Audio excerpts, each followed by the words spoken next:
வணக்கம்.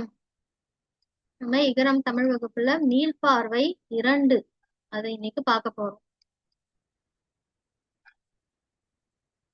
மீள்பார்வை 1 சக்சஸ்ஃபுல்லா முடிச்சிட்டீங்க. இப்ப மீள்பார்வை 2க்கு வந்திருக்கோம். இதுல பாத்தீங்கன்னா சில படங்கள் இருக்கு இல்லையா? இந்த படங்கள்ல எது உயர்திணை அப்படின்றத நீங்க அந்த படங்களோட பெயர்களை எடுத்து எழுதணும். சரிங்களா? இதுல எது உயர்திணை படங்களோ அத நோட் பண்ணி அதோட பெயரை எடுத்து எழுதணும், அந்த படங்களோட பெயர்களை. சரிங்களா? இப்ப இது உயர்திணை அப்படின்னா இந்த பிக்சர். அப்ப இந்த பிக்சர்ல இருக்கிறது யாரு அப்படின்றத அந்த அந்த பேரை எழுதி அனுப்பணும். சரிங்களா? உயர்திணை பெயர்கள் மட்டும் எழுதி அனுப்பினா போதும் பிக்சரை பார்த்து. அடுத்தது அக்ரிணை. இதுல எதெல்லாம் அக்ரிணை அப்படின்றத எடுத்து எழுதி அனுப்புங்க. ஹெட்டிங் போட்டுதான் நீங்க அதுக்கப்புறம் தான் ஆன்சர் எழுதணும். அப்பதான் ஆன்டிக்கு தெரியும் எதுக்குள்ள ஆன்சர்னு. நம்பர்லாம் அதே மாதிரி நம்பர்லயே போடுங்க. சரிங்களா? நீங்களா நம்பர் போடாதீங்க, இதுல என்ன நம்பர் இருக்கோ அதை போடுங்க. அக்ரிணை சொற்கள் எது அப்படின்றத எடுத்து எழுதுங்க. அடுத்தது 3வது ஆண்பால். இதுல எதெல்லாம் ஆண்பாலோ அந்த சொற்களை எடுத்து எழுதணும்.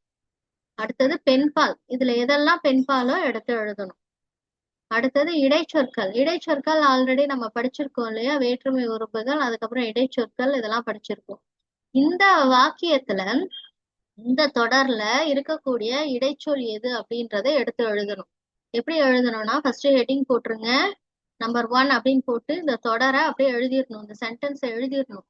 எழுதிட்டு அதுக்கு கீழே இடைச்சொல் அப்படின்னு எழுதி ஹைபன் போட்டு இதுல உள்ள இடைச்சொல் என்ன அப்படின்றத எழுதி அனுப்புங்க. சரிங்களா? அப்புறம் ஒரு கேப் விட்டு செகண்ட் சென்டென்ஸ் எழுதணும். இப்படிதான் நீங்க எழுதணும். சரியா? அடுத்தது 6வது கேள்வி. இதுல ஒருமை சொற்கள். இதுல எதெல்லாம் ஒருமை சொற்களோ அதெல்லாம் எடுத்து எழுதணும். அடுத்தது பன்மை சொற்கள். இதுல எதெல்லாம் பன்மையோ அதெல்லாம் எடுத்து எழுதணும். இதுல பாத்தீங்கன்னா இதுவும் ஒருமை பன்மை தான். சரிங்களா? இங்க ரெட் கலர்ல கொடுத்துருக்காங்க இல்லையா? இது ஒருமையில இருக்கு அப்படின்னா இதுக்குள்ள பன்மை என்னன்றத அந்த fill in the blanksல எழுதி அனுப்பணும். ஒருவேளை பன்மையில இருந்துச்சுன்னா ஒருமையில நீங்க அந்த சென்டென்ஸ்ல வரக்கூடிய fill in the blanksல எழுதி அனுப்பணும். சரிங்களா? இதுல வேற ஏதாவது சந்தேகம் இருந்தாலும் கேளுங்க. நீங்க என்ன பண்ணணும்னா இப்ப இந்த ரெட்ல இருக்கிறதையும் அண்டர்லைன் பண்ணணும், நீங்க எழுதுற ஆன்சரையும் அண்டர்லைன் பண்ணணும் கலர் பெண்ணால. சரிங்களா? அடுத்தது எண்களோடு எண்ணு பெயர்களை பொறுத்து. இதுல இந்த இடத்துல நம்பர்ஸ் கொடுத்துருக்காங்க லெஃப்ட் சைடு. இதுல ரைட் சைடுல தமிழ்ல அந்த நம்பரோட பெயர்கள் கொடுத்துருக்காங்க, அந்த எண்களோட பெயர்கள். நீங்க சரியான எண்களுக்கு எது சரியான பெயர் அப்படின்றத நீங்க எழுதி அனுப்பணும். நீங்க இதுக்கு மேட்ச் த ஃபாலோயிங்க்கு 1 2 3 எல்லாம் போடக்கூடாது. அதுக்கு நேரா கரெக்ட் ஆன்சரை எடுத்து எழுதி அனுப்பணும். அடுத்தது கீழ்காணும் எண்ணும் பெயர்களை படித்து காட்டுகன்னு இருக்கு இல்லையா? படித்து காட்டக்கூடாது. நீங்க என்ன பண்ணணும் அப்படின்னா இப்ப 1 அப்படின்னா 1ன்னு எழுதி ஹைஃபன் போட்டு 1னா நம்பர்ல எந்த நம்பர் வரும்ன்றத எழுதி அனுப்பணும். சரிங்களா? லைனா எழுதி அனுப்புங்க. அடுத்ததா இங்க என்னன்னா இங்கிலீஷ்ல மீனிங் கொடுத்துருக்காங்க இல்லையா? சில வேர்ட்ஸ், அந்த வேர்ட்ஸ்க்கு நீங்க தமிழ்ல மீனிங் எழுதி அனுப்பணும். இது ஆல்ரெடி நம்ம படிச்சதுதான். எல்லாமே நீங்க பார்க்காம தான் செய்யணும். என்ன தெரியுதோ எழுதி அனுப்புங்க. எதையும் ரெஃபர் பண்ணக்கூடாது, ஹெல்ப் எடுக்க கூடாது. அடுத்தது இது விடுபட்ட சொற்கள், விடுபட்ட எழுத்துகள், விடுபட்ட எழுத்துகள். சரிங்களா? இதுல என்னென்ன எழுத்துகள் வரும் அப்படின்னா ந ந ந. இதுல எந்த எழுத்து சரியா பொருந்தி வரும்ன்றத கரெக்டா எழுதி அனுப்புங்க. எழுத்துக்கு கீழே அண்டர்லைன் பண்ணி அனுப்பணும். அடுத்தது மரபு தொடர்.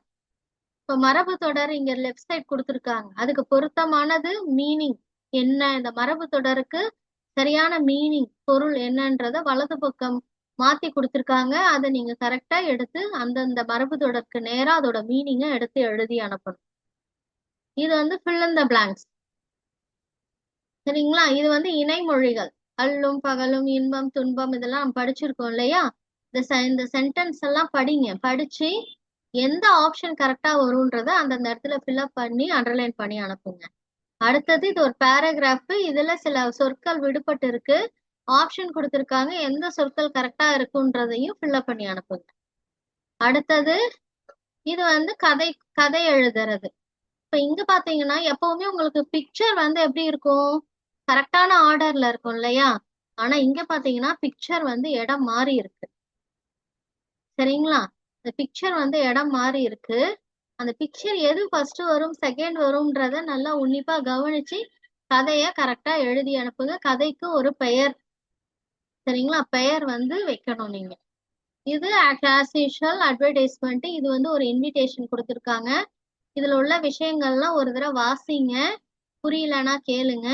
இதுக்கான கேள்விகள் இருக்கு, நீங்க அந்த கேள்விக்கான பதில நீங்க இந்த இன்விடேஷன்ல இருந்து எடுத்து எழுதணும். இவ்வளவுதான் செல்லக்குட்டீஸ். சூப்பரா பண்ணி அனுப்புங்க, உங்களுக்கு எல்லாமே ஈஸி தான். சரிங்களா? தேங்க்யூ.